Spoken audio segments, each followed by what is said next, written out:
Well, according to the Vegas over-under win totals, there could be 6 teams to contend for the Pac-12 Championship in 2023 on the football field. I don't think the number's that high. You are Locked On Pac-12, your daily podcast on the Pac-12 Conference. It's the Locked On Podcast Network, your team every day.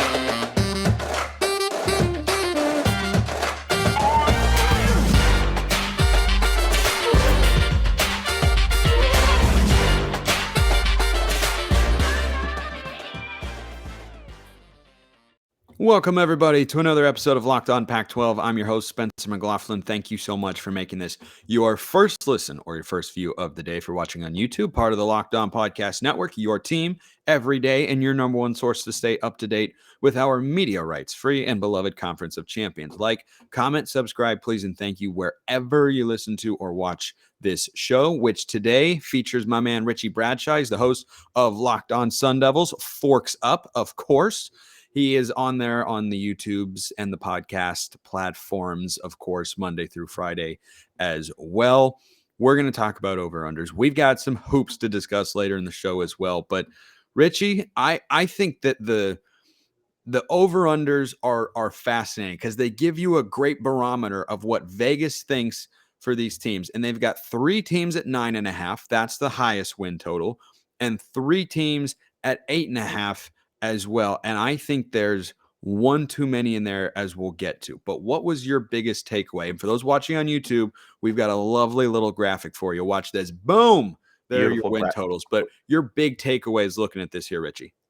I think that this is overall very optimistic for the Conference of Champions. You know, last year there was some really bad teams.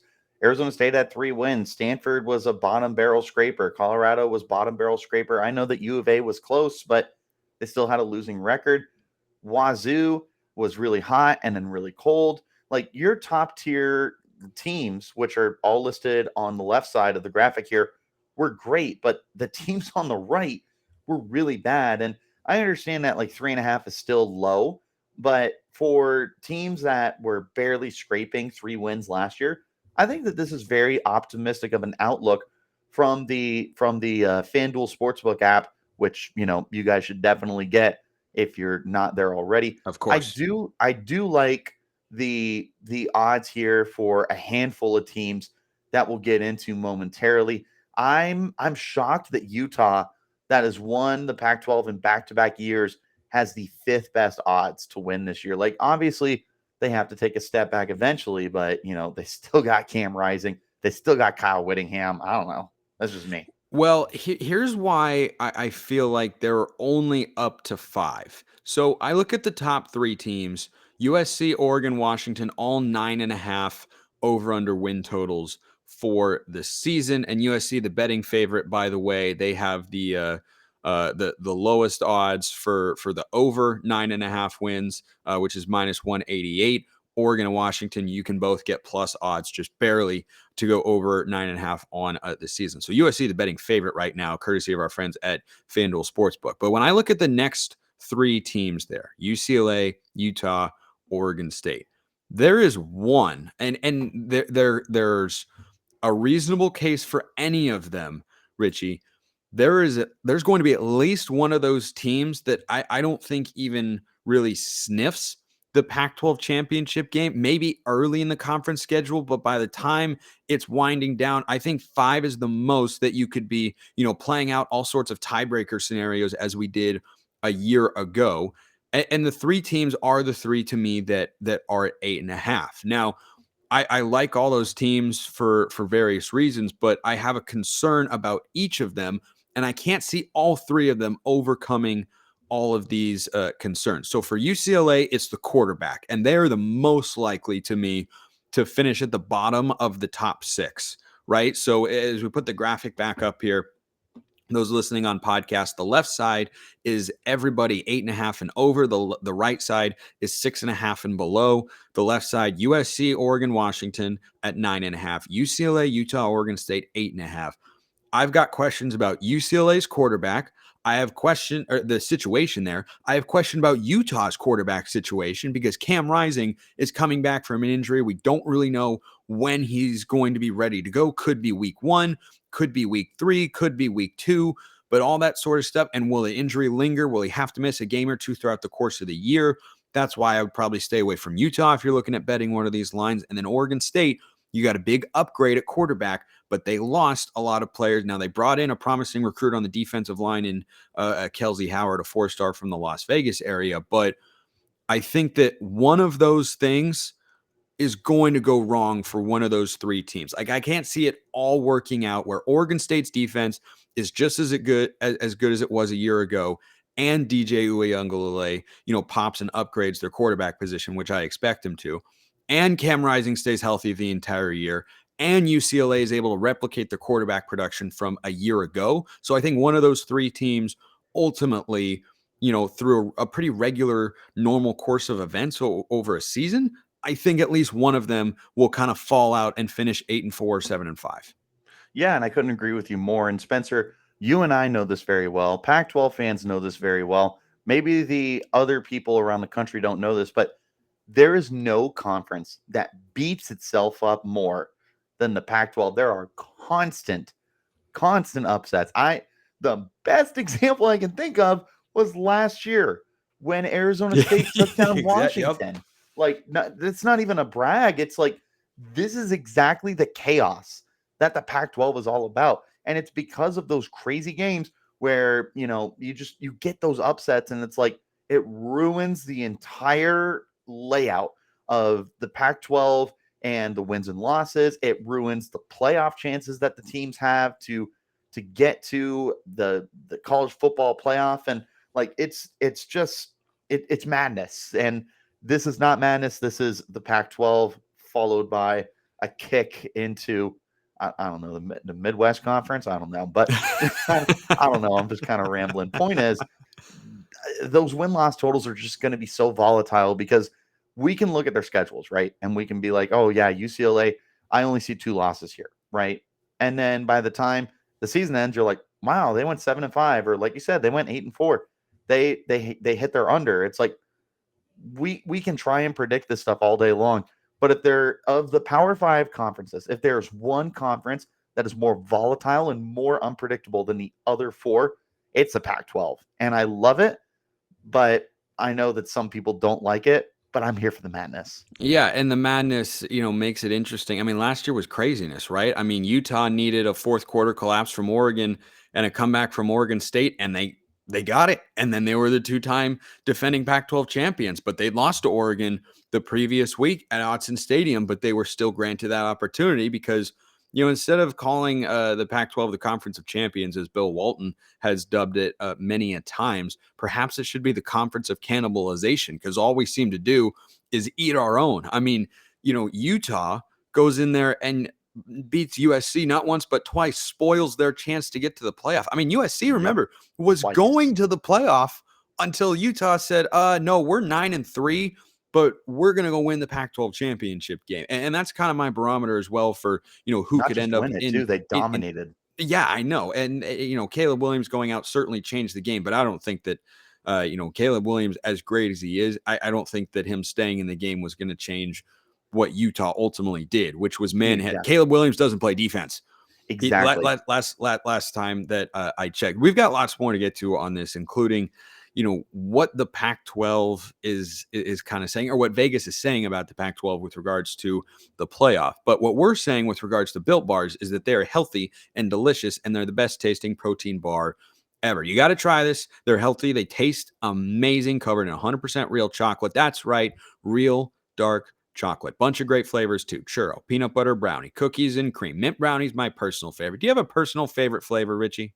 It was the birthday cake one when it came out. And I'm not 100% sure if that was limited time or not, because it's been a minute, because I've been hooked on those cookies and cream ones, if I'm being honest. I tell you, the birthday cake puffs, absolutely fantastic. Literally, they taste like a dessert. But They've got 130 calories, 4 grams of sugar, a whopping 17 grams of protein. You can still get specialty flavors at built.com, but now you can go to your local Walmart or Sam's Club. Go to Walmart, head over to the pharmacy section, or go to Sam's Club, get a 13-bar box with hit flavors, Brownie Batter Puff and Churro Puff, both of which are unbelievable, by the way. I mean, I've had both. They are magnificent. Go get your next order of Built Bars. Puffs are just superb. Absolutely superb. So go get your next order. Walmart, Sam's Club, built.com, and you can thank me later. All right, Richie. Let's put the graphic back up there, shall we? Because yes, please. We don't use graphics too often here on the show, and people have looked at us plenty over my time hosting this show. And yeah, I mean, you're a better looking guy than I am, but I think people like they like. Now we're getting weird. Okay, so Oregon State, Utah, and UCLA. Of the three, Richie, I am inclined to trust UCLA the least for a couple of reasons. Number one, we have not yet seen them string together back-to-back competitive Pac-12 championship caliber seasons. Now, we haven't seen that with Oregon State either, but I think the loss of DTR is massive. Yeah, I mean, he was so good. And that worries me more than the prospect of Oregon State losing key players on defense, which they did. You know, Jaden Grant, Alex Austin, Omar Spates, these were not small contributors on their defense. But Oregon State has also, under Trent Bray, they've never been about individual standout players. They put together one of the top two defenses in the league last year, maybe the best defense, frankly, in a number of different metrics. They were, because Trent Bray is just really, really good. He's really, really sharp. And it wasn't that they brought in big time 4- and 5-star recruits. It was they had their guys and they were ridiculously well coached. They were playmakers. They caused havoc.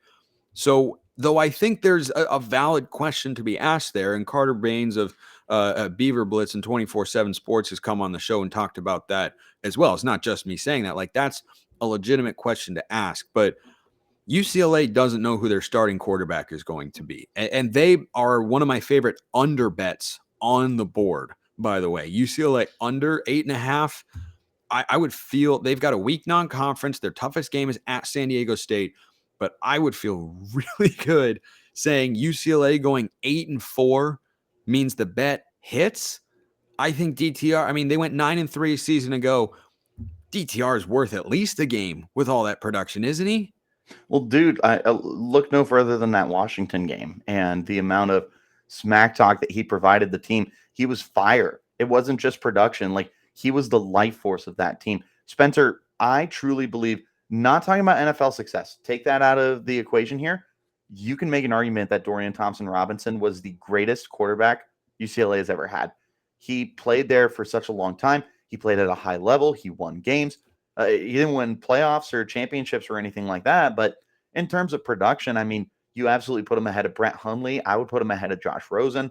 I feel like you got to talk about him at a minimum as one of the 5 best quarterbacks in Bruins history. But career, by the way, just to build off your point, UCLA's all-time leader in total offense, 12,536 yards, only player to ever reach 12,000. He's also the all-time leader in completions, total touchdowns, touchdown passes, and passing yards. If you like numbers, Dorian Thompson-Robinson is your guy. Again, he was fiery too. Like, I feel like that gets to be such an underrated factor when you're talking about sports. Is it's so easy to look at the production numbers from the box score and stuff like that. People don't realize how important it is to have that moxie on the field and to bring that energy. And like Dorian Thompson-Robinson, he's not exchanging jerseys with other players after the game. He's not shaking hands. He's not saying, oh, good play, you know, whatever. He is there for 60 minutes to make your life hell. And he's gone now. And I do really like Dante Moore, 5-star quarterback. Oh, yeah, me too. One of the top. Well, I mean, you had to when he was at Oregon kind of thing. But this is absolutely not a guaranteed success for him. Like, we don't know what we have with these recruits. Like, Arizona State's got Jaden Rashada coming in, and we don't know what we've got there.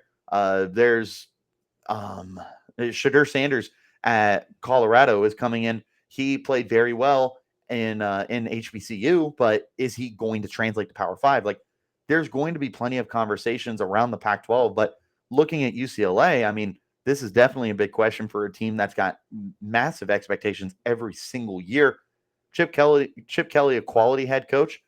No hate on him whatsoever. I think that he's really established himself as a very respected coach in college football, and the Pac-12 especially, with his success at Oregon and now UCLA. But this is going to be a very important year for Chip Kelly to figure out if he truly is a guy who can continue to have success after an elongated starter has left the program. This is going to be completely on Kelly's ability to coach a team, and we'll find out, because he did have success at Oregon. Can he do it again at UCLA? I completely agree. It's different for him, and he did develop DTR, by the way. Think back to freshman year, Dorian Thompson-Robinson. Did. He was not ready to play quarterback whatsoever. Kind of got thrust into it, and he just got so much better as his career went He on. was But definition of college quarterback his first couple years, and Correct. he ended up turning into a gamer. Drafted by the Browns, by the way, in the 5th round. Intriguing situation there. Did you want the Ravens? He hated the that. Ravens should have drafted him. I mean, he's we have 2 Pro Bowl quarterbacks, so and we have a Pac-12 guys. Is Anthony Brown and Snoop Huntley both still on the Ravens? I think for now Anthony Brown is. Elite. I don't know if he's going to continue to be on the team, because that's you want to talk about college quarterbacks. That's Anthony Brown, and that's a compliment. Yeah. So I want to pick your brain on something before we wrap up with there's not much there. Some hoops. This is why we bring him on. Nothing like a little self-deprecating humor on a Friday to carry you into the weekend. That's what my man Richie brings. I gotta humble myself. I can't let it go to my head. We're going to be talking about these win totals really all next week. And by all means, send your questions in YouTube comments or on Twitter at smalls_55 or at LO_Pac-12, because there's so much to get. We haven't even mentioned Colorado having the lowest win total on the board. That has to drive Buffs fans absolutely crazy with all the noise they've made, all the additions. And yet here I am saying, this is kind of, I thought 3.5 might have been no, I think 3.5 is about right. I think I would take the over with Colorado. But here's the one, Richie, that I really want your thoughts on, because Colorado is like its own entire show and whatnot. I might be completely off the reservation and totally crazy here. I love the California Golden Bears over 4.5 for 3 reasons. New offensive coordinator who's got them running a modern spread scheme and not the outdated stuff they were doing with Bill Musgrave the last several years. They've got a new quarterback as well in Sam Jackson, who is the sort of athlete and has the sort of arm talent they haven't had in the last couple of years. And the third thing is Justin Wilcox is coaching with a tremendous amount of pressure here. At least I would like to think it's a tremendous amount of pressure, given that he's been under 500 each of the last 2 years. And they just won their fewest games ever with Wilcox as a head coach. And Cal under Justin Wilcox, they're never terrible, but they're never great. And I think when you combine urgency, OC, quarterback, I think Cal can get to 6 wins this year with their schedule. Everyone's going to go nuts when come season time I pick them to beat Auburn week 2 at Memorial Stadium in Berkeley. I know. I'm calling that pick right now until I see evidence to the contrary. I'm telling Zach Blackerby that. I know. He's going to be going insane. And I tell you what, when Cal wins that game, I'm going to blow up his phone. By the way, Cal under Justin Wilcox, I'm suddenly becoming the biggest Cal Bears fan on the planet. So. They have gone into SEC country and won a game before. They beat Ole Miss many a years ago in a dramatic finish. I think it ended with like a goal line stand. Anyway, am I completely crazy for liking Cal over 4.5?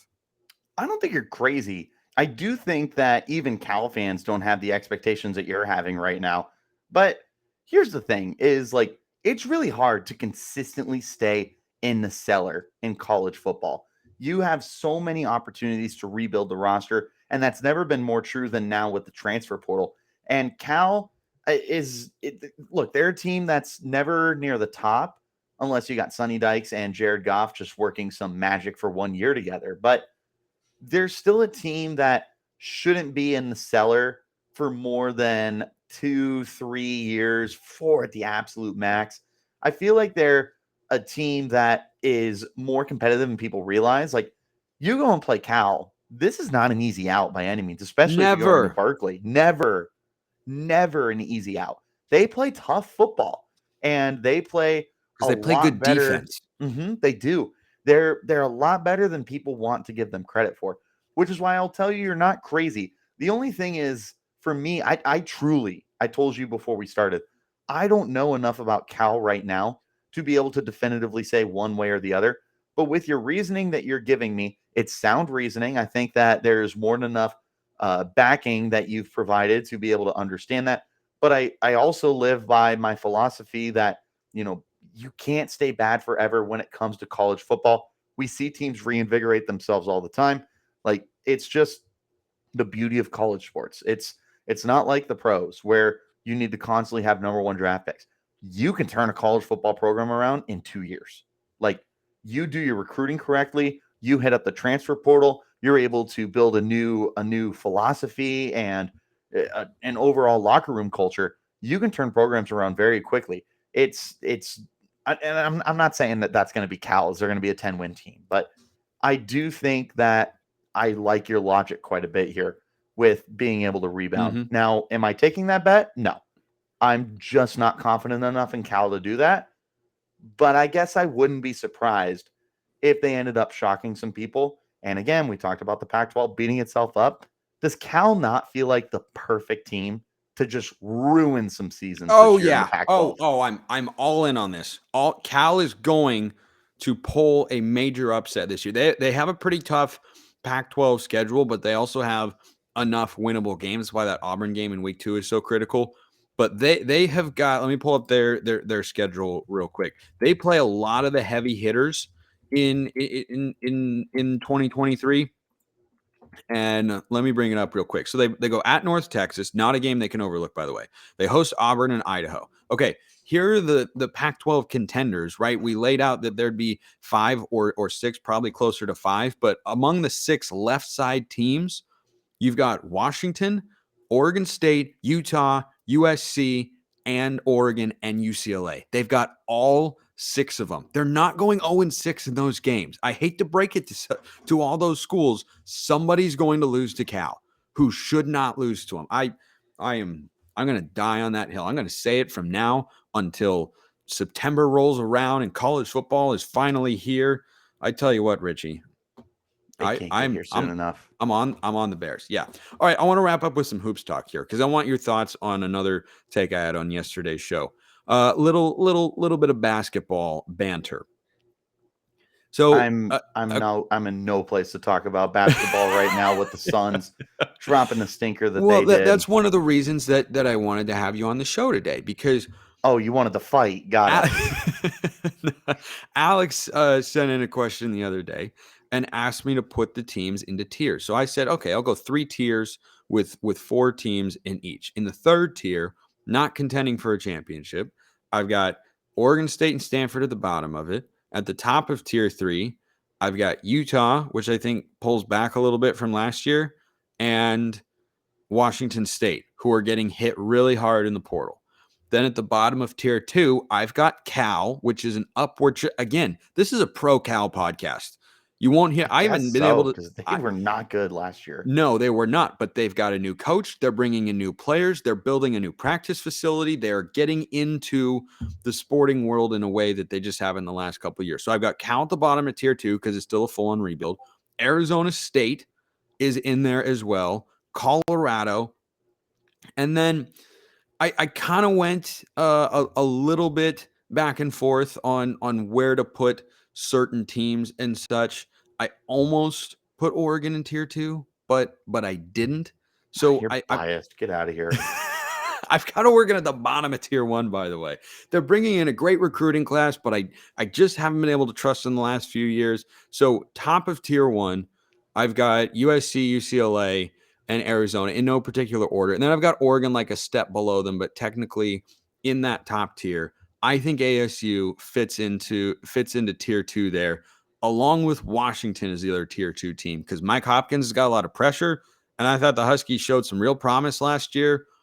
If they can carry that over. Now, look, that's an if.